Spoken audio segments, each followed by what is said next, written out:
Bonjour à tous. Bonjour. Bonjour Charlotte. Bonjour Bébert. Bonjour Gébrise. Bonjour à tous. Bonjour Estelle. Bonjour, bonjour. Bonjour à tous. Alors pour ceux qui n'auraient pas regardé les lives précédents, moi c'est Vanessa, je suis journaliste à Women's Sports et ce soir on a rendez-vous avec Gébrise que j'ai déjà vu dans les commentaires, qui est une judoka multiple médaillée. Je vais l'appeler en direct. Juste, est-ce que vous me voyez bien et m'entendez bien? Si vous pouvez me mettre des petits pouces dans la conversation avant que j'appelle Gébrise.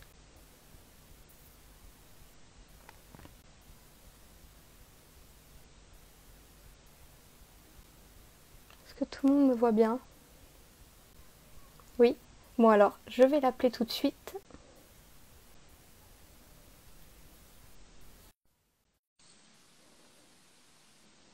Salut Floriane.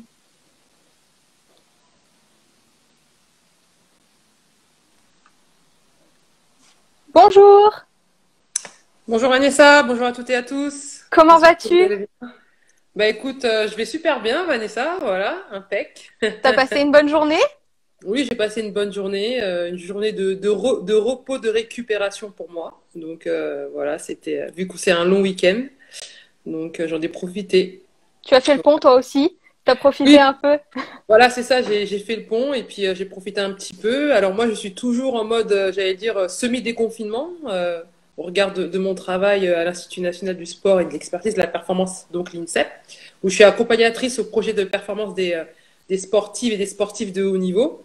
Et donc du coup, voilà, j'ai posé mon vendredi pour aussi pouvoir me recentrer sur moi-même et aussi profiter un petit peu de ma famille. Voilà. Bon, super. Alors, pour te présenter un petit peu, toi, tu es une multiple médaillée, comme je disais en introduction. Tu as une médaille olympique de bronze, trois médailles de championne du monde, cinq de championne d'Europe. Donc, c'est incroyable, on t'arrête plus. Ah. En fait, oui, je suis médaillée de bronze aux Jeux à Londres en 2012, triple championne du monde, et en tout 5 médailles mondiales et effectivement 4 titres de championne d'Europe avec d'autres médailles à l'international et des titres avec mon club.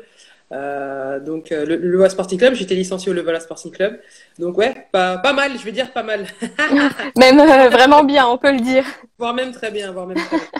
Mais ce qui est un petit peu particulier dans ton parcours, c'est que tu as commencé le judo relativement tard, finalement. Tu as commencé à 13 ans, J'ai commencé le judo non, à 12 ans. J'ai commencé le 12 judo à ans. l'âge de 12 ans au collège parce que voilà, j'avais un professeur de PS qui était professeur de judo, monsieur Jackie Bicheux.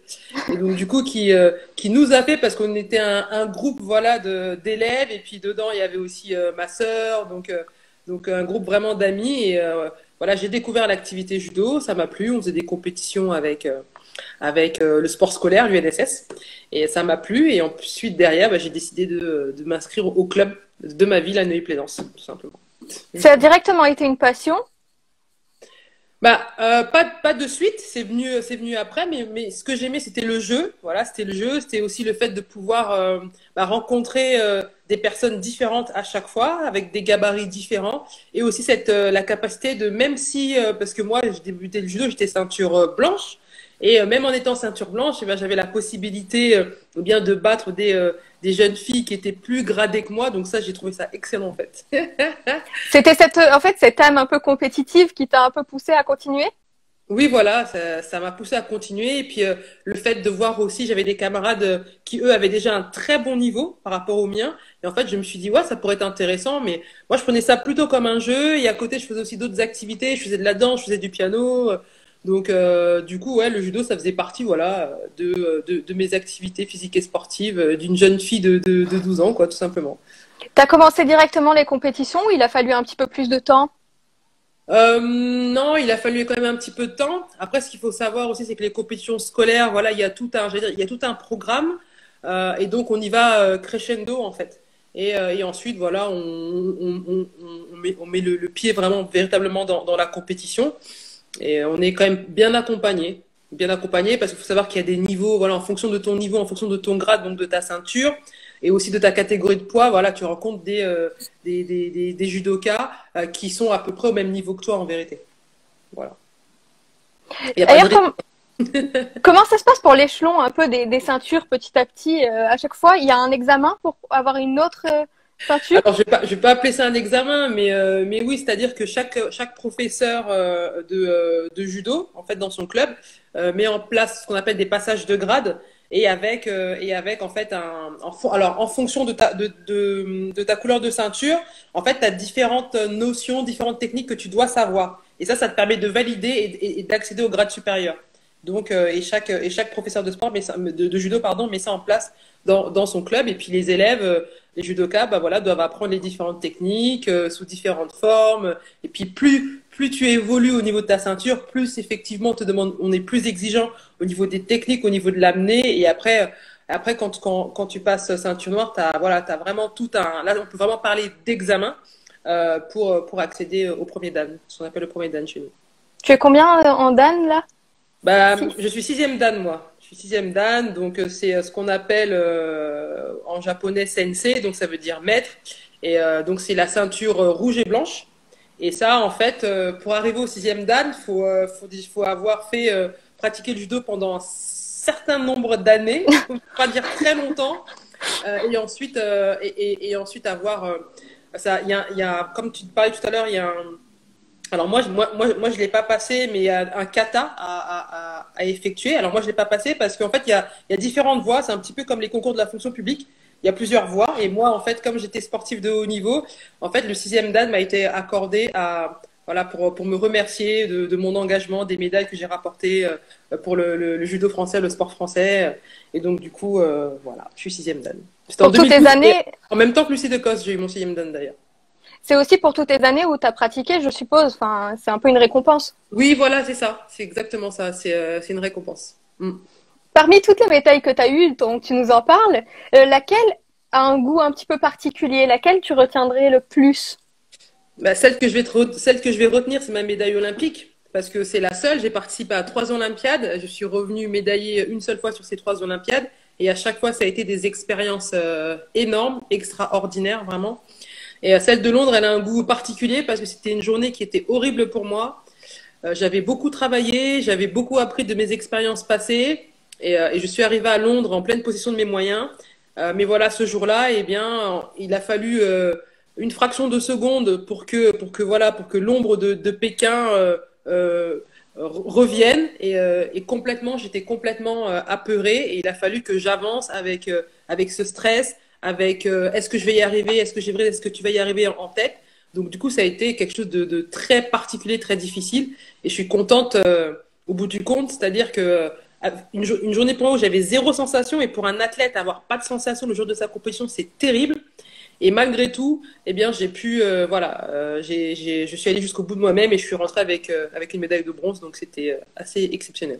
C'est beau quand même parce que si tu as été prise par ce stress, c'était peut-être inattendu finalement pour toi à la fin des Jeux. Oui, en plus, tu sais, moi, je suis allée pour gagner, donc c'est le seul titre qui manque à ma carrière, donc je suis allée vraiment pour gagner. Et du coup, voilà, quand je perds déjà en quart de finale, je me dis, déjà, je me dis, mon objectif d'être championne olympique, il est mort. Il est foutu. Donc déjà, c'est un échec pour moi. Et puis je me dis, ça sert à rien de continuer, quoi. Mais au final, voilà, petit à petit, je me suis relevée. J'ai fait une deuxième meilleure journée. Et au final, bah voilà, je suis rentrée médaillée, donc tant mieux. Comment on fait pour gérer ce stress justement? Bah alors, pour gérer ce stress, écoute, moi, ce que j'ai mis en place, il y a pas mal d'outils que je suis allée chercher, et de par mes expériences passées, notamment ma première expérience de Pékin qui a été terrible. Donc, du coup, j'ai travaillé en amont avec Christian Chaumont, qui était mon entraîneur de club à ce moment-là, avec les entraîneurs nationaux, Martine Dupont et Cathy Fleury, et avec ma préparatrice mentale aussi. Et donc, voilà, j'ai fait tout un travail sur moi-même.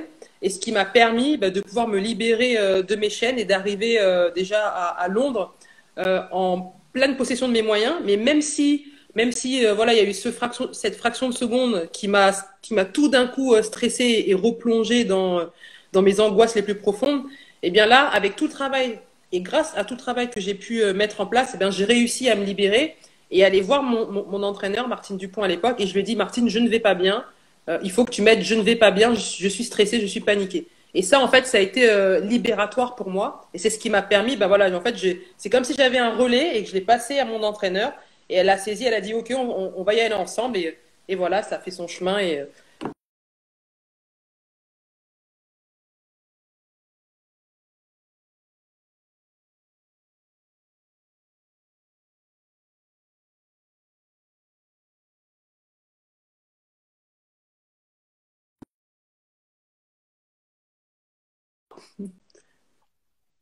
Il y a eu un problème de connexion. ouais, pas de souci. Mais bon, c'est bon, je te vois. C'est bon? Du coup, Ouais. et il y a Floriane qui nous demandait justement, quand tu arrives sur le tatami, qu'est-ce qui se Mm. passe dans ta tête? Quand j'arrive sur le tatami, ce qui se passe, alors, ça dépend des compétitions, mais en généralité, et ce pourquoi je travaille toute l'année, quand j'arrive sur un tatami, dans ma tête, en fait, je suis en pleine conscience. Je suis en pleine conscience. Je sais ce que je dois faire. C'est-à-dire que je sais où je dois poser mes mains. Je me focalise sur le rythme que je dois mettre dans mon combat pour pouvoir performer, en fait. En fait, je suis plutôt concentrée sur ce que j'ai à faire lorsque je vais monter sur la surface de combat. Tu es focus, tu penses qu'à ton adversaire. Je pense pas à mon adversaire, je pense à Ah, moi. Je pense à ce et que moi comment? je dois, voilà, je pense à ce que moi je dois mettre en place, en fait. Je pense pas du tout à mon adversaire. Tu penses pas à ce qu'il peut mettre en place lui? T'imagines pas? Jamais, C'est jamais, vrai? jamais. Là, c'est simple. Les seules fois où j'ai pensé à mon adversaire, en tout cas, comme tu dis, ce qu'elle a pu mettre en place ou ce qu'elle va faire, etc., j'ai perdu. Ouais, en fait, il faut pas anticiper. Il faut vraiment penser à ce que soit on va faire et puis c'est tout. Bah, en tout cas, pour moi, je fonctionne comme ça, en fait. Tu sais, les athlètes fonctionnent, enfin, nous sommes des individus différents et on Oui, bien fonctionne sûr. différemment. Mais moi, je pense que l'idéal, effectivement, c'est de se focaliser sur soi-même. L'autre, il faut prendre en considération, mais sans pour autant être omnibulé, pardon, par la présence de l'autre, parce que l'autre va faire, parce que sinon, tu t'oublies. Et lorsque tu t'oublies, bah, ça veut dire que tu n'es plus en capacité de pouvoir t'exprimer. C'est ce qui est dommage, surtout dans un sport de combat, où on te demande d'aller à la castagne et de pouvoir t'exprimer. Donc, du coup, si tu penses à l'autre, bah, tu penses pas à ce que tu fais. Oui, bien sûr. Je comprends. Et par rapport aux adversaires, justement, elle est comment l'entente en dehors des tatamis? L'entente en dehors des tatamis, elle est plutôt, j'allais dire, cordiale, respectueuse, même, voire même joviale, aussi en fonction des stages. C'est vrai qu'on a l'habitude, alors bon, maintenant, du coup, avec le Covid-19, il n'y a plus de regroupement, mais en judo, on se déplace énormément, on va beaucoup faire des stages à l'étranger, pardon, au stage au Japon, au Brésil, en Russie, donc dans voilà, les quatre coins du monde. Et du coup, ça crée aussi des liens. Donc, avec certains athlètes, bah, moi, j'ai gardé des contacts aujourd'hui, même avec des adversaires.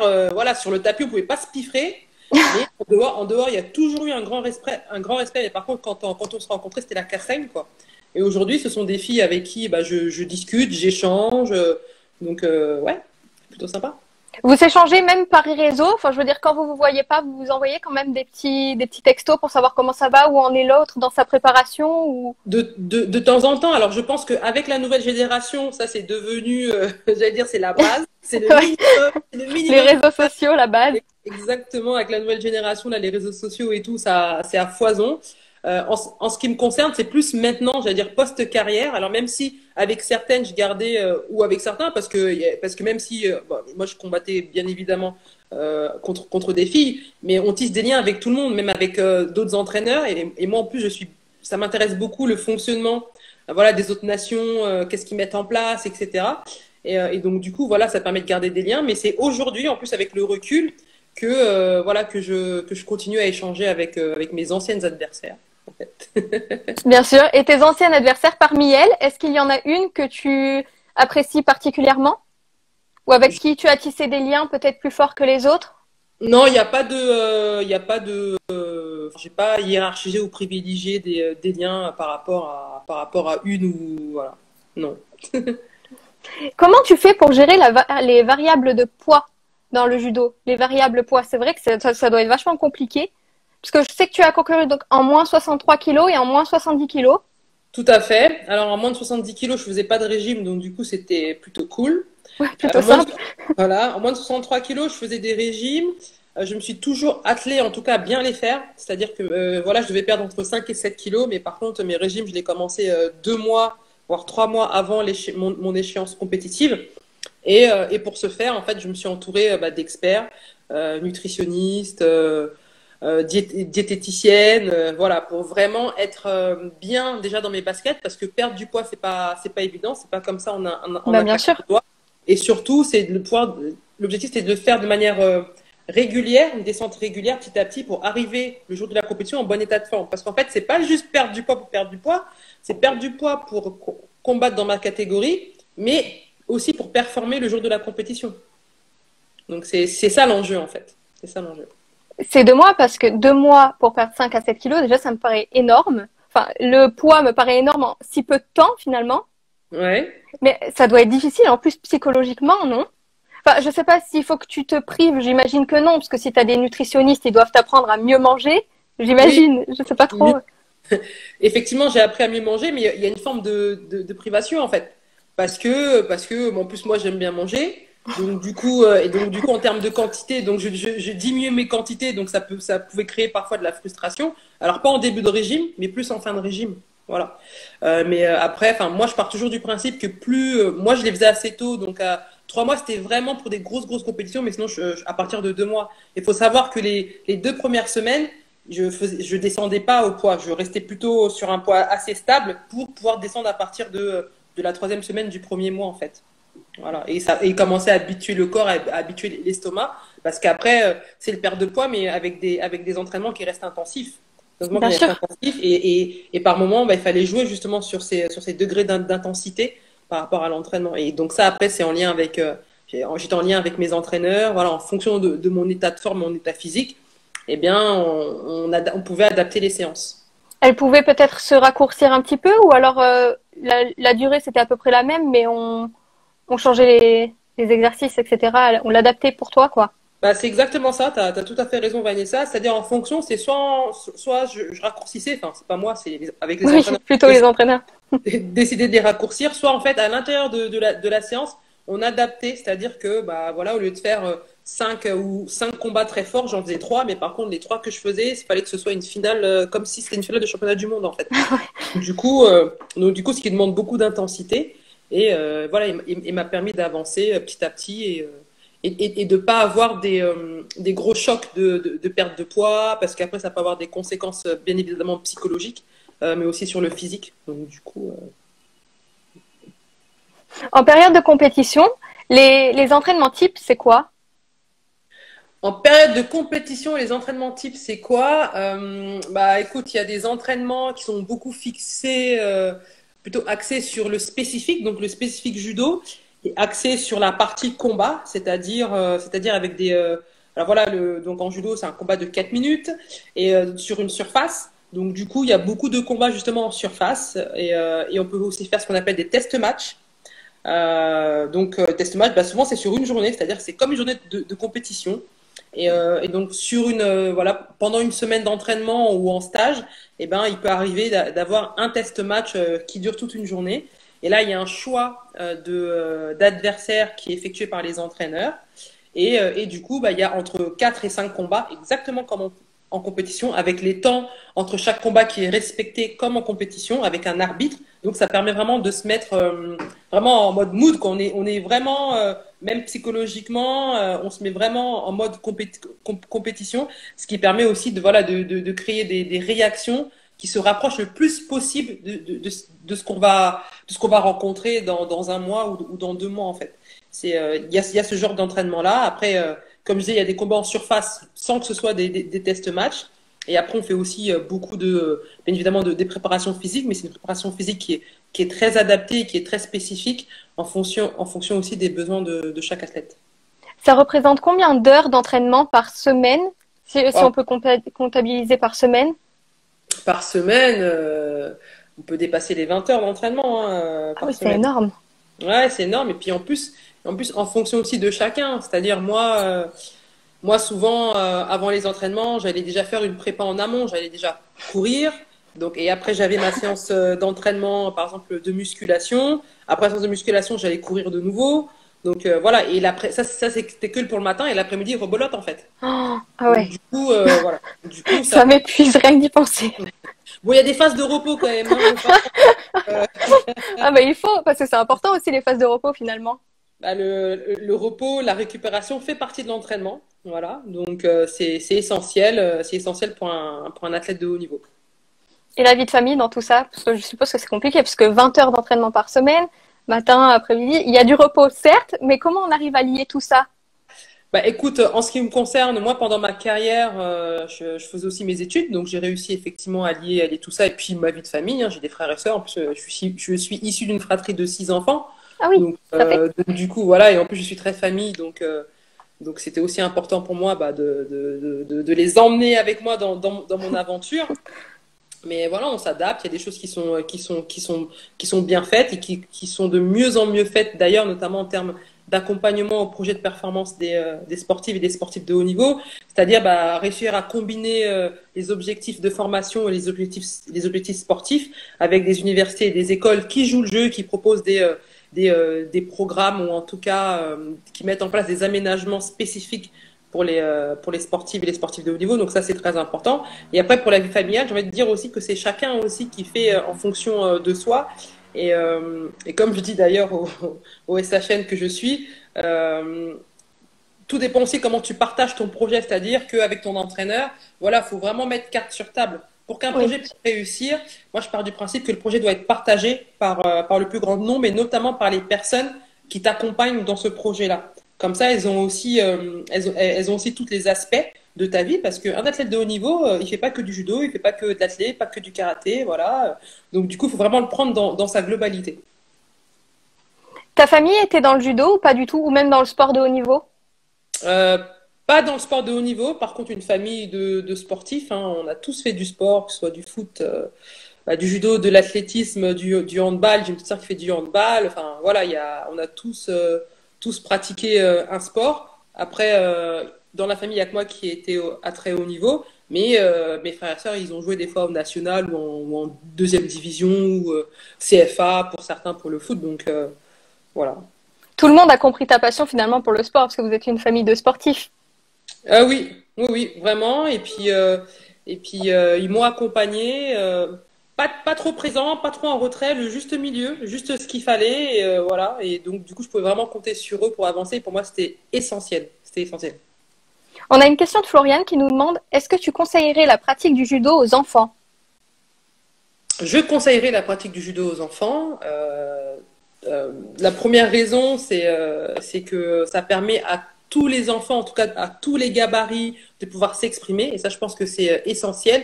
Et qui plus est, en judo, on a notre fameux code moral, donc qui est appliqué non seulement dans l'enceinte d'un dojo, mais aussi à l'extérieur. Et ce sont des valeurs que l'on retrouve au niveau de la société et qui permettent de construire l'enfant, non seulement en tant que judoka, mais aussi en tant qu'individu. Et je pense que ce qui est important, c'est à la fois, et nous on a l'habitude de dire ça en judo, c'est un de nos adages, on est judoka sur le tapis comme on l'est dans la vie.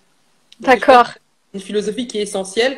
Donc oui, je conseillerais la pratique du judo aux enfants. Et puis les professeurs je pense qu'ils sont aussi bien formés pour adapter une pratique à différents niveaux ou à différents individus, parce qu'il y a des personnes aussi en situation de handicap qui pratiquent le judo et qui en sont très contents et ça se passe très bien. Que penses-tu des judokas françaises? C'est une autre question. Que je... Pardon, je sais Que pas. penses-tu des judokas françaises? Des judokas français ou françaises? Ou deux Françaises. françaises. Bah, actuellement, écoute, les judokas françaises, elles ont montré de très très belles choses. Elles sont j'allais dire en pole position, hein, en position de force avec 3 titres de championne du monde, avec des jeunes qui poussent, avec une Mélanie Clément aussi dans la catégorie de moins de 48 kilos, mais qui est challengée par une Chérine Boucli. Enfin, voilà, en plus, il y a des choses intéressantes qui se passent côté filles. Donc, moi, je suis aussi alors, je suis aussi très impliquée, mais intéressée de voir ça. C'est-à-dire que j'ai hâte, en fait. J'ai hâte qu'on reprenne, j'ai hâte de voir comment ça va évoluer. Et c'est vrai que chez les garçons, alors je sais pas s'il y a eu cette question, mais du coup, Non, mais oh, elle est intéressante aussi. voilà, du coup, j'anticipe. Chez les garçons, c'est vrai que c'est un peu plus difficile, mais il y a une dynamique, alors qui avait pris avant le Covid, même s'il y a eu un championnat du monde avec Axel Clerget, le seul médaillé, ça a été très compliqué. Mais voilà, il y a des choses qui ont été mises en place et j'espère que ça a apporté leurs fruits. Bon, là, avec le Covid, ça a peut-être cassé une petite dynamique, mais vous savez, moi, je suis plutôt d'un tempérament positif. Donc, je pars toujours du principe qu'on peut toujours s'améliorer. Maintenant, par contre, il y a aussi des changements effectués et il faut, comment dire, il faut être courageux pour pouvoir mener ces changements et pouvoir avancer ensuite. Mais moi j'y crois. Moi je crois en l'équipe de France et surtout, je soutiens les athlètes parce que je sais à quel point c'est difficile. Voilà, lorsque tu pars en compétition, que tu te fracasses la tête une fois, deux fois, quatre fois, 15 fois que tu n'y arrives pas, voilà, je sais à quel point c'est difficile. Donc moi, je leur souhaite bien, bien du courage. Justement, c'est difficile des fois de se prendre un peu des claques, si je peux dire ça comme ça. Est-ce que c'est important de se faire accompagner psychologiquement par rapport à ça? Bah, D'avoir un coach mental? j'ai envie de te dire que la préparation mentale fait effectivement partie du sport de haut niveau.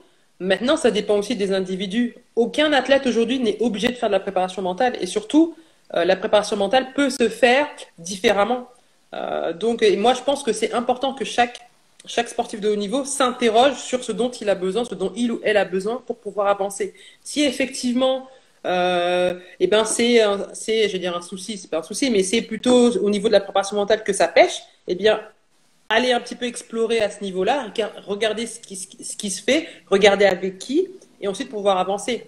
Et tu sais, en préparation mentale aussi, souvent les gens ils pensent que bon bah c'est pour ça qu'ils perdent, mais sauf que c'est pas forcément ça la solution. Donc il faut aussi, tu vois, je pense que c'est une question de juste milieu. C'est-à-dire que oui, aller chercher des outils pour pouvoir avancer, mais pas tomber complètement dedans et se laisser aussi ah mais c'est parce que je manque de physique, c'est parce que non, à un moment donné, il faut se poser, dire ok, qu'est-ce qui s'est passé sur telle compétition, qu'est-ce qui s'est passé sur telle compétition, regarder s'il y a des choses qui sont similaires et en fonction de ce qui a été constaté, eh bien voilà, dire bon bah effectivement, j'ai identifié ceci, j'ai identifié cela, voici les personnes avec qui j'ai envie de travailler, mais ça ne dédouane pas l'athlète de ce qu'il doit faire, en fait. Et ça, je pense que c'est extrêmement important. L'athlète reste maître de son projet. Il faut pas en fait tout remettre sur les entraîneurs ou sur les coachs mentaux. Jamais. Enfin, après, du coup, là, je donne ma Oui, oui, perception, bien sûr. ma vision des choses. Je pense que un sportif de haut niveau qui ne se remet pas en question, ce sera pas un champion. Et un sportif de haut niveau qui se dédouane de ce qu'il a à faire ou par rapport à ses échecs ne sera pas un champion non plus, ou une championne. C'est la clé pour toi. Il faut savoir se remettre en question. Je pense que c'est la clé, savoir se remettre en question et être maître de son projet, ne pas se dédouaner pour pouvoir mieux avancer. Après, le résultat, on verra plus tard, quoi, mais au moins ne pas se dédouaner, quoi. Oui, bien sûr, c'est important. On a une question de Léa qui nous demande, d'après toi, est-ce qu'il y a un risque à pratiquer le judo avec les années? Est-ce que peut-être ton corps en prend un coup? D'après toi, est-ce qu'il y a un risque à pratiquer le judo avec les années? J'ai envie de dire, tout dépend de ta pratique, en fait. C'est-à-dire que, encore une fois, comme je disais tout à l'heure, il faut adapter à son âge, il faut adapter à son niveau. Et à partir du moment où tu es bien encadré, que tu démarres une activité à 7 ans, bien évidemment, c'est plus facile à 7 ans, tu peur de rien, tu es petit, là, tu cours dans tous les sens, ou tu la démarres à 60, et bien en fait, il Oui. n'y a pas de risque à partir du moment où tu es bien encadré et où les choses sont faites, sont adaptées à toi, à qui tu es, à ton niveau, à ton âge, à ton corps, aux éventuelles blessures, si tu es en situation de handicap ou pas. Voilà. Toi, quel conseil tu donnerais aux jeunes? Est-ce qu'on peut se mettre au judo à n'importe quel âge? Est-ce qu'il faut s'y mettre plus tôt? J'ai envie de poser la question, tout dépend pourquoi faire. Ouais. Mais encore une fois, bah, il y a des judokas qui ont démarré à 3 ans, il y en a qui ont démarré à 6, moi j'ai démarré à 12, une Audrey Chumeo a démarré beaucoup plus tard à 17 ou 18 ans, je sais plus. Donc il n'y a pas il y a pas un chemin en fait. Il n'y a pas un chemin. Euh, Moi je pars du principe aussi qu'à partir du moment où tu es convaincu de ce que tu veux et de ce que tu fais, ça va bien se passer. Ça va bien se passer. Toujours. C'est l'optimisme, quoi, complètement. Voilà, optimiste. Voilà, tu vois, toi-même, tu vois que je suis très optimiste. C'est Mais vrai. j'adore. J'adore ça. Et si tu n'étais pas partie dans cette voie, qu'est-ce que tu aurais aimé faire dans la vie? En sport ou Pas dans la vie? forcément. Non, non, en général. Qu'est-ce que j'aurais aimé faire dans la vie? Bah, ce que je fais, j'aime beaucoup et je pense que j'en ai pas fini parce que voilà, j'ai aussi des ambitions peut-être à l'international, des choses comme ça, pas forcément en judo, mais peut-être en sport. Donc pour l'instant, je suis à la place à laquelle je souhaitais être. Maintenant, oui, j'ai envie d'évolution et qu'est-ce que j'aurais pu faire? Bah, je sais pas, j'aurais peut-être travaillé aux Nations Unies, tiens. Voilà, je travaillais aux Nations Unies, tu vois. Sur ça, voilà. C'est venu comme ça. Il n'y a pas eu de réflexion, c'est venu. Non, mais tu sais que quand j'étais petite, en fait, et je me souviens, je sais pas, on avait fait un exposé, je sais pas, en histoire, je sais plus quoi. Et enfin, quand j'étais petite au collège, en fait, Kofi Annan c'était lui qui était à la tête de l'ONU. Et du coup, j'avais dit, ah ouais, non, moi, je veux faire comme Kofi Annan, en fait, tu vois. Du coup, En fait, c'était une vraie idée, c'était ancré, quoi. ah ouais, en fait, c'était ancré, voilà, à l'international, les voyages. Alors, c'est peut-être parce que comme mon papa est diplomate, donc mon Ah papa oui, était peut-être. diplomate, donc du coup, il y avait peut-être des choses dedans, et peut-être des trucs attraits à la politique parce que ça m'intéresse aussi. Et du coup, le sport, et bah, à l'ONU, il y a un département sport, donc pourquoi pas, un de ces Mais jours. pourquoi pas un jour, finalement, parce que tu nous as parlé de tes ambitions et quelles sont-elles? Ben voilà, comme je viens de le dire, hein, pourquoi pas travailler au sein d'une organisation internationale dans un département sport, ce serait vraiment bien. Enfin, en tout cas, c'est voilà, j'y réfléchis, hein, bien sûr. Et ouais, ce serait pas mal, ce serait pas mal. Ministre des Sports? Pourquoi pas? Pourquoi pas ministre des Sports? Why not?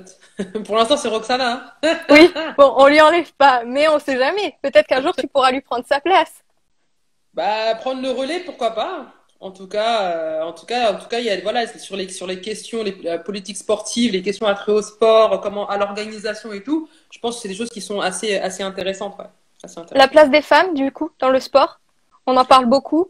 On en parle beaucoup, c'est un sujet qui est toujours présent malgré différentes lois qui ont été mises en place, qui permettent justement que les femmes aient plus de place dans les instances sportives et notamment dans les instances dirigeantes. Et ça, c'est extrêmement important. Donc oui, je suis une fervente supportrice de la place des femmes dans le sport et dans les instances sportives notamment. Dans le judo, c'est vrai que la place des femmes, quand même, je pense qu'elle est assez bien faite maintenant. T'as jamais eu de problème pour t'intégrer en tant que femme dans le judo? Non, j'ai jamais eu de problème pour m'intégrer, en tout cas en tant qu'athlète. Il n'y a pas eu de souci. Maintenant, faut voir maintenant que je suis passée de l'autre côté, donc à voir. Mais pour l'instant, non, j'ai pas eu de principal souci. Mais vous savez, en fait, il y a aussi ça qu'il faut prendre en considération, c'est-à-dire que quand vous gagnez, vous n'avez pas de problème. Jusqu'à un certain moment, en fait. Jusqu'à un certain Ouais. moment. Et le moment, c'est souvent après quand l'athlète rentre dans la vie active, en fait. Parce que effectivement, le fait d'avoir gagné, et moi je le dis toujours, notamment aux sportifs que j'accompagne, le fait de gagner, ça vous donne droit à rien. C'est très bien, c'est super, mais derrière, après, il faut capitaliser là-dessus. Tu as gagné, c'est très bien, mais qu'est-ce que tu fais de ça? Et qu'est-ce que tu as envie de faire? Et comment est-ce que tu capitalises là-dessus pour rebondir, en fait? Et ça, c'est essentiel. Et si tu es en capacité de pouvoir, voilà, déjà d'avoir modélisé ça et de savoir ce que tu veux, etc., bah, en tout cas, c'est quelque chose de positif parce que quand tu es athlète de haut niveau, mais en fait, tu as un bagage qui est énorme. Tu as un bagage, c'est extrêmement riche. Maintenant, c'est comment capitaliser dessus pour l'emmener avec toi et pour que tu grandisses en tant que professionnel, soit dans le domaine du sport, soit ailleurs. Pour toi, ça peut être un plus dans l'après-carrière sportive, pardon. Oui, je pense que c'est un plus. Le fait d'avoir été sportive à de très haut niveau, je pense que c'est un plus. Mais encore une fois, c'est capitaliser dessus, connaître voilà mes compétences, ce que ça m'a apporté, comment ces compétences-là. Alors c'est pas transposer parce que des fois tu peux pas faire du copier-coller, mais c'est au moins comment est-ce que tu les réutilises aujourd'hui, comment moi je les réutilise aujourd'hui dans ma vie professionnelle. Et c'est un travail que je continue à faire. C'est un travail que j'ai démarré, que j'ai commencé quand j'étais athlète et je continue à le faire. Et je pense que de toute façon, ce travail-là, c'est quelque chose qu'on fait tout au long de sa vie au final. Justement, toi, comment tu utilises ce que tu as acquis avec le sport de haut niveau? Bah écoute, je le transpose pas, mais par contre, voilà, j'ai identifié par exemple des situations dans lesquelles je suis en capacité de développer, en tout cas, d'activer mes compétences en mode plus plus. Et bien ça, au niveau professionnel aujourd'hui, c'est aussi, je m'appuie aussi là-dessus pour pouvoir avancer et pour pouvoir voilà, bien faire mon métier aujourd'hui d'accompagnatrice auprès des athlètes. Pour revenir à ton peut-être futur rôle de ministre des Sports, on nous a demandé quels seront tes Vous projets. allez créer le buzz là avec ça. J'adore. Quels seraient tes projets projet en tant que ministre des Sports? Bah écoutez, va falloir que je planche dessus. Et comme chaque bon ministre, j'ai besoin d'un directeur ou d'une directrice de cabinet. Donc lancez vos candidatures. Qui est-ce que tu pourrais recruter, tiens, en sportif, peut-être? Ou peut-être même pas, peut-être juste en politique. Qui est-ce que tu aimerais bien avoir à tes côtés en tant que ministre des Sports? Bonne question, mais tu sais que j'ai pas encore complètement réfléchi. Je sais pas. Pour moi, c'est fait. C'est bon, c'est Ah acté. ouais, pourtant en fait c'est déjà fait, c'est bouclé. C'est ça. J'attends juste, Qui sont dispo là. j'attends juste l'annonce maintenant. On te demande, que penses-tu de l'histoire d'Émilie Andéol? L'histoire d'Émilie Andéol par rapport à sa carrière d'athlète sur le titre olympique, mais c'est exactement ce comme je disais tout à l'heure, c'est-à-dire que lorsque tu gagnes, lorsque tu es champion olympique, c'est extrêmement bien, tout athlète rêve des jeux. Moi, j'ai rêvé des jeux, j'ai rêvé de gagner les jeux, etc. Je suis ressortie avec une médaille de bronze, c'est très bien. Mais maintenant, qu'est-ce que tu fais de ça? Qu'est-ce que tu fais de ce titre olympique? Qu'est-ce que tu as capitalisé en tant que sportif de haut niveau? Et comment aujourd'hui, cette plus-value, qui est une plus-value encore, je le répète, c'est une plus-value plus, comment est-ce que cette plus-value, tu arrives à alors, je vais utiliser le terme transposer, mais je vais mettre des guillemets parce que c'est pas du copier-coller encore une fois. Mais comment tu vas utiliser cette plus-value-là pour avancer et grandir en tant que professionnel. Et ça, bah, c'est des réflexions que l'athlète doit avoir. Mais l'athlète tout seul, des fois, tu n'es pas en capacité de pouvoir réfléchir à toutes ces questions. Moi, quand j'ai décidé d'arrêter ma carrière, j'ai plein de trucs en tête. Des fois, je ne savais pas, etc. Eh bien, je me suis dirigée vers des personnes qui ont pu m'accompagner.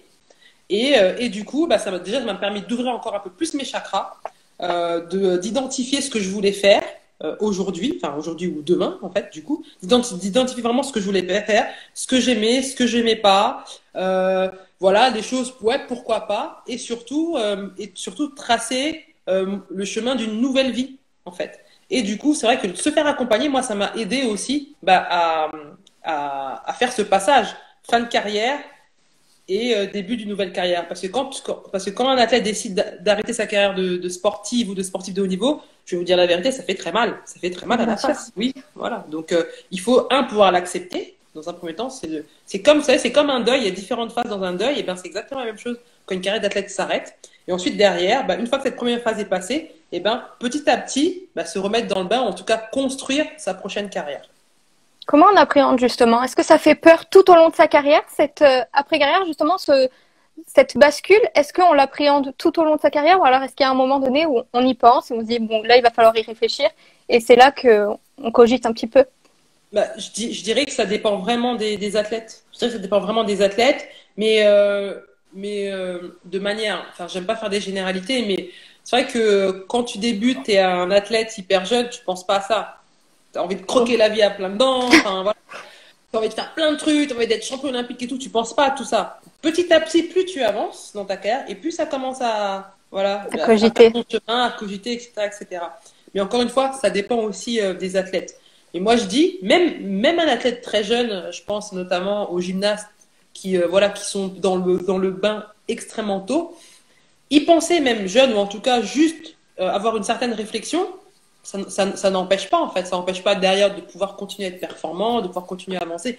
Juste au moins commencer à se poser, voilà, tu sais, à poser quelques petits trucs, hop, dans sa tête, à dire ah ouais, tout bah pourquoi pas, ah ça bah je sais pas. Aujourd'hui je fais quoi comme bac? Ok, très bien, ouais, pourquoi faire derrière? Enfin voilà, juste s'interroger, c'est déjà une forme d'ouverture et c'est déjà un moyen de dire bon bah ok, le sport, je kiffe ça, c'est super bien. Moi je vais être championne olympique, c'est mon rêve ultime, très bien.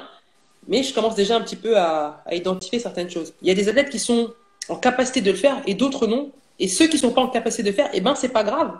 C'est pas grave parce que lorsqu'ils auront décidé d'arrêter et lorsqu'ils auront envie de passer à autre chose, il y a des programmes qui sont mis en place, il y a des accompagnateurs qui sont là au sein des différents organismes sportifs, au sein des instituts, au sein des CREPS, au sein des fédérations, avec notamment les responsables du suivi socio-professionnel, qui sont là pour les accompagner et pour à réfléchir, à pouvoir identifier leurs projets professionnels. On en parle dans les clubs où quand on sent que ça commence à devenir sérieux pour une athlète, ou même un athlète, hein, mais qui pourrait aller loin, qui pourrait en faire son métier. Est-ce qu'on en parle de la reconversion justement ou pas du tout? Je sais pas, faudrait demander au club. Ouais, mais toi, on t'en avait parlé ou pas? On demande au club. Moi, personnellement, on m'en avait pas parlé. De toute façon, lorsque je suis rentrée à l'INSEP à 18 ans, mes parents m'avaient déjà bien conditionné. Donc, c'était OK, tu vas faire du judo, il n'y a aucun souci. Nous, le minimum qu'on te demande, c'est d'avoir ta licence. À l'époque, j'étais en licence 1 de droit. Ils m'ont dit, bah, le minimum, c'est que tu aies ta L3, en fait. Le minimum, c'est que tu aies ta L3, un bac plus 3. Et ensuite, après, en gros, je pouvais faire ce que je veux. Bah, au final, je suis allée jusqu'à bac plus 5. Et après, d'ailleurs, j'ai passé un concours, le concours du professorat de sport. Donc ça veut dire aussi que, que moi, parce que ma famille, parce que j'ai une histoire familiale, etc., qui fait que, donc j'étais déjà bien imprégnée de ça et que j'avais déjà pris conscience que le sport de haut niveau, c'est très bien, mais que je vais pas en faire toute ma vie. Maintenant, il y en a, comme je disais tout à l'heure, c'est pas le cas, mais à la rigueur, j'allais dire, s'ils l'ont pas tout de suite, c'est pas bien grave, parce qu'au fur et à mesure des personnes qui vont rencontrer, ça peut être un entraîneur de club, ça peut être un président de club, ça peut être un ancien athlète, par les échanges, ça va susciter certaines interrogations et du coup, ça va amener l'athlète, et ben voilà, à pouvoir s'interroger sur de la suite pour lui, comment il compte voir, comment est-ce qu'il voit les choses, etc., etc. Et ça pourra lui ouvrir certaines portes aussi, et en tout cas faire ce travail d'introspection, de réflexion. Mais j'ai l'impression que les fédérations et les clubs commencent à vraiment prendre conscience que c'est important d'en parler. J'ai l'impression, hein. J'ai l'impression que Oui, ça devient oui. un sujet quand même, la reconversion, qui est Non, important. oui, tu as raison, et c'est notamment c'est notamment aussi le fait de la loi de 2015, hein, qui a instauré au sein de chaque fédération un responsable du suivi socio-professionnel. Et du coup, qui a aussi identifié, ou en tout cas, voilà, mis en lumière l'accompagnement des athlètes au sein des clubs, au sein des fédérations, au sein ce qu'on appelle des CREPS. Bon, ça va sûrement changer maintenant, mais voilà, au sein des pôles sportifs en fait. Donc du coup, maintenant, après, effectivement, c'est aussi à chaque entité et à chaque personne qui est identifiée à ce poste-là de mettre les choses en place. Toi, tu as dit que tu avais passé un diplôme d'entraîneur également? Euh, Moi, j'ai l'ancien BE1 judo, ce qui est effectivement en fait, c'est pour être professeur de judo, donc j'ai ça, mais j'ai passé le concours du professorat de sport, en fait, concours qui n'existe plus aujourd'hui. Nous espérons qu'il pourrait se remettre en place, mais bon, ça c'est encore des discussions, j'allais dire, au niveau aussi politique, mais en tout cas, Comme je quoi? suis à la, voilà, en fait, je suis élue à la commission des athlètes de haut niveau Oui. du CNOSF. Et donc, du coup, voilà, ça fait partie aussi en tout cas, de nos préoccupations premières, le service rendu aux athlètes et donc, du coup, aussi, enfin, alors, c'est plus large que la reconversion, c'est l'accompagnement Mm. au projet des sportifs et notamment avec ce volet reconversion. Donc, ouais. Pour parler de cette commission, vous préparez aussi les Jeux 2024 de Paris? Non, alors du coup, il y a la commission des athlètes du CNOSF, la CAN, Oui. et c'est Et vrai la... que je suis aussi à la commission des athlètes Paris 2024. Oui, voilà. Voilà. Et au sein de la commission des athlètes Paris 2024, en fait, nous, notre rôle, c'est c'est de permettre aux Olympiens qui vont venir sur le territoire, c'est de permettre, en tout cas, que les services leur soient rendus le mieux possible, de leur arrivée sur le territoire français, en passant par le village jusqu'à la sortie. Voilà. Donc tout ce qui est, si tu veux, le village, l'arrivée au village, la réception, les transports, tout ça. En fait, nous, dans la commission des athlètes Paris 2024, en fait, nous travaillons à mettre en place toutes ces actions-là pour les Olympiens. C'était important pour toi d'en faire partie? Ben écoute, en tout cas, lorsqu'on m'a proposé, j'ai dit oui tout de suite. Donc, ce qui était important pour moi, c'est d'être actrice pour ces Jeux que nous allons avoir en France. Oui, parce que je suis une Olympienne, parce que depuis, voilà, ça va faire 100 ans que les Jeux n'avaient pas lieu en France. Donc, il y avait toute une symbolique derrière. Donc voilà, lorsqu'on m'a proposé de faire partie de cette commission, j'ai effectivement accepté de suite. Puis ça rentre un peu du coup dans ton rôle aussi que tu as envie de jouer pour le sport. Oui, J'y reviens. je commence à J'insiste. faire le chemin. Effectivement, je mets quelques petites billes dans mon sac à dos. J'ai On sait jamais, l'impression, oui. on sait Tu jamais, on commences sait à jamais. semer. Voilà, c'est ça. Dans le sport, pas forcément dans le judo, est-ce qu'il y a des personnes qui t'ont inspiré? Oui, en plus, moi, j'ai toujours adoré le sport. Je regardais les Jeux Olympiques. Je me souviens des Jeux Olympiques d'Atlanta, mais je me réveillais la nuit. Je mettais un réveil pour aller regarder les Jeux. Enfin, donc, j'étais, oui, alors, inspiré. En fait, moi, ce qui m'a inspiré le plus, ce sont les exploits. C'est-à-dire, les exploits des athlètes, le dernier saut, le dernier geste qui fait basculer le combat ou qui fait basculer la compétition ou le concours. Et ça m'a toujours impressionné. Je me suis dit, mais comment ils font en fait? Et j'étais, je crois que j'avais déjà commencé le judo, etc. Mais j'étais toujours impressionné par cette capacité des athlètes à pouvoir à un moment donné faire basculer la tendance en fait. Et ça, ouais, ça c'est ce que je trouve extraordinaire. Tu es une mordue de sport dans son ensemble finalement. Ouais, j'aime bien, j'adore le tennis. Voilà, Serena Williams, c'est quelqu'un qui est très inspirante. Il y a aussi le basket. Alors même si je n'y connais rien au basket, mais voilà, après il y a des histoires de vie. En fait, je suis très intéressée par les histoires de vie. Il y a des histoires de vie, je trouve ça impressionnant. Voilà, et puis après j'aime bien aussi, voilà, j'aime bien le sport, j'aime bien vibrer, j'aime bien crier, tout ça. Et après tout ce qu'on partage aussi dans les compétitions sportives. Alors en tant qu'actrice, parce que j'ai été actrice. Clairement. Les phares étaient sur moi pendant 16 ans. Et maintenant, en tant que spectatrice aussi, je kiffe, ouais, c'est cool. Est-ce qu'on s'en rend compte justement qu'on est un peu actrice, comme tu dis, quand on arrive sur le tatami? Moi, ça m'impressionne parce que c'est vrai que dans les sports collectifs, ça se sent un peu moins que Mhm. toutes les lumières sont sur nous, mais quand on est en sport individuel, c'est vraiment, tu arrives, tu sais qu'il y a que toi, qu'on voit que toi, quoi. Ah oui, ah oui, oui, ça, oui, moi j'ai déjà eu cette sensation-là plusieurs fois. Et là où c'est le plus impressionnant, c'est euh, c'est dans l'ancien Bercy, donc aujourd'hui Accor Hotel Arena, mais parce que donc tu sors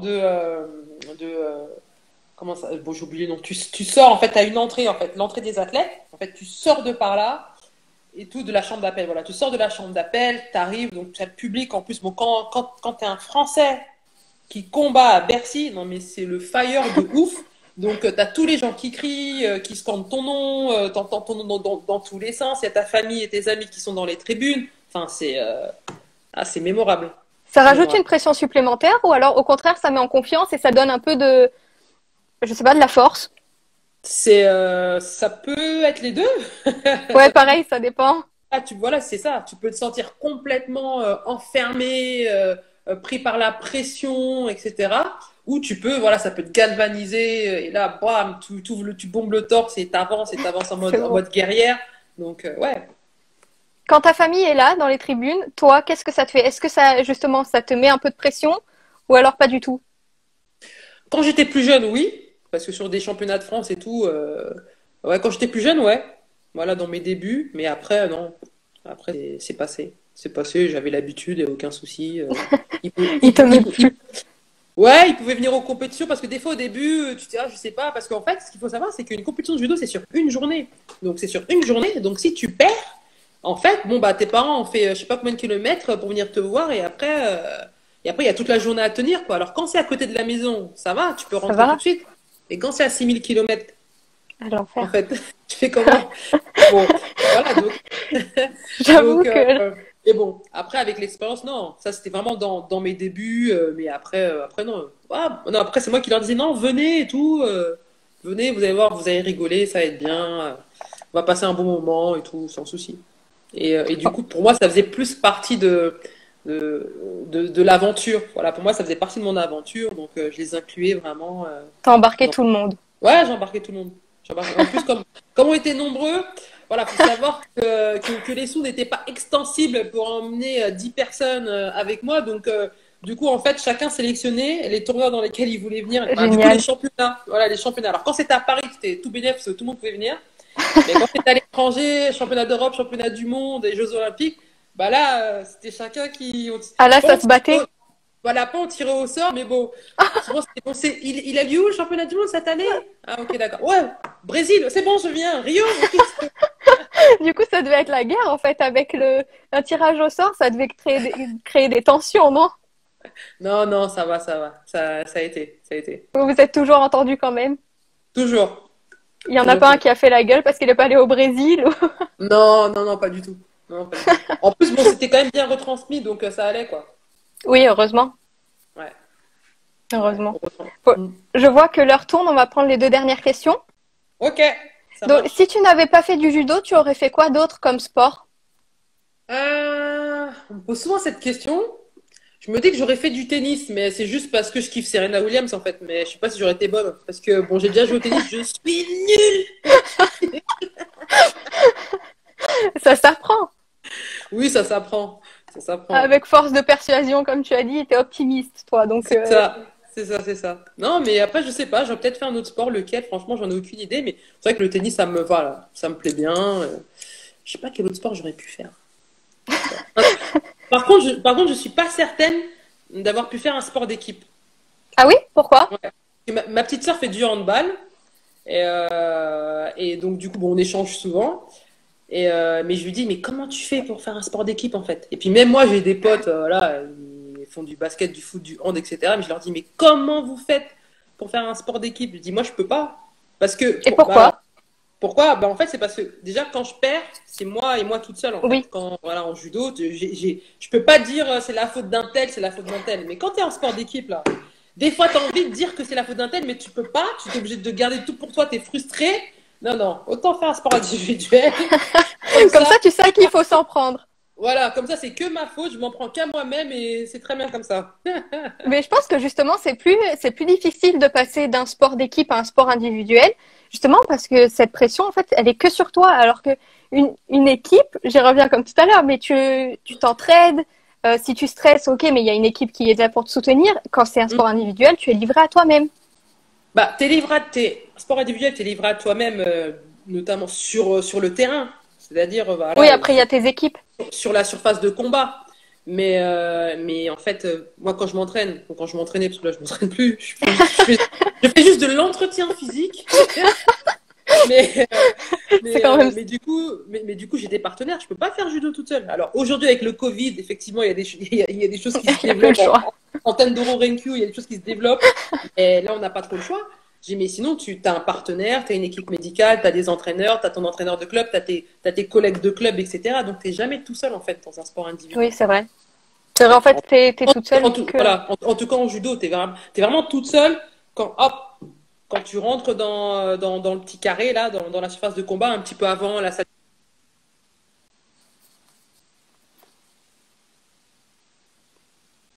Ah, ça, tu m'entends? Ça a un peu bugué de ton côté.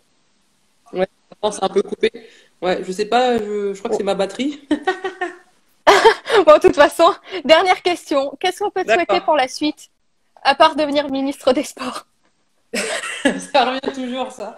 Pour la suite, eh ben, en premier, de rester en bonne santé, surtout au regard de la pandémie actuelle. Donc, souhaitez-moi de rester en bonne santé. Et souhaitez-moi d'être heureuse parce que voilà, je fais partie des personnes qui pensent que dans la vie, bah, le principal, c'est d'être heureux et de faire ce qu'on kiffe, quoi. En tout cas, d'essayer. Des fois, c'est pas simple, mais en tout cas, aspirer à aller sur ce chemin-là. Il faut toujours optimiser. C'est Et être optimiste le plus possible, oui. super. Eh ben, on te souhaite tout ça alors. Bah, merci beaucoup. Merci beaucoup pour ce live. C'était super. Merci à tous ceux qui nous ont suivis. Et on se retrouve très vite. La semaine prochaine, il y aura de nouveaux lives sur la page. Merci Ciao. beaucoup. Au revoir. Au revoir.